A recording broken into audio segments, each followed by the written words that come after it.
আমনে কোথায় আইজ আমি একটা নালিশ দিতে চাই। আমি কি করি, একটু চান্দা নিয়েই খাই, একটু চান্দাবাজি করি, এই দিনে আমার সাথে এত অত্যাচার আপনারা করতে পারেন? দেখেন তো। আর যাব না বেগুন তুলিতে ললিতে, আমি যদি অন্যায় করিয়ে থাকি চান্দা নিয়ে, তাহলে আমার চান্দাটা বন্ধ করিয়ে দিয়া আমার পেটে একটা লাথি দিতে পারেন। হ্যাঁ, এই বলে আমার পিঠে লাথি দেবেন, আমার পিঠে লাথি দেবেন, পিঠে।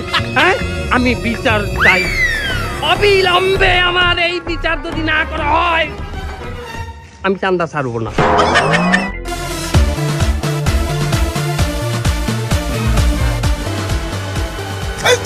চান্দা ভাই একটু খারাপ দেই, এই বিড়িতে আমাকে ঈদ সালামি দেবেন না? তোগো যুগে তোরা তো শত শতটা সালামি পাও, কিন্তু আমার যুগে ছোটকালে আমার 2 টাকার বেশি কেউ সালামি দেয় নাই। কিন্তু আমার আব্বার বন্ধু একদিন আমারে 100টা টাকা সালামি দিয়েছে। এরপর কি হইলো?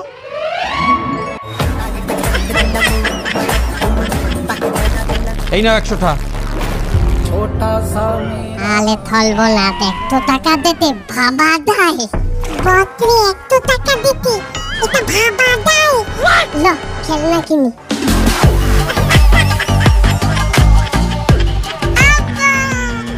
এই থাম, আমার বন্ধু খিজির মোল্লার 100 টাকা পাই, এই টাকা বলে তোর দিতেছে, দে টাকা দে।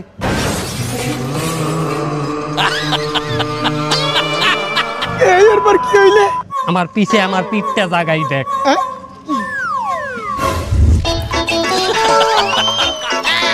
এরপর হইতে আমি ওয়াদা করছি, আমার দেশে সালামি চাইবে, আমি হ্যাঁ একই অবস্থা করবো।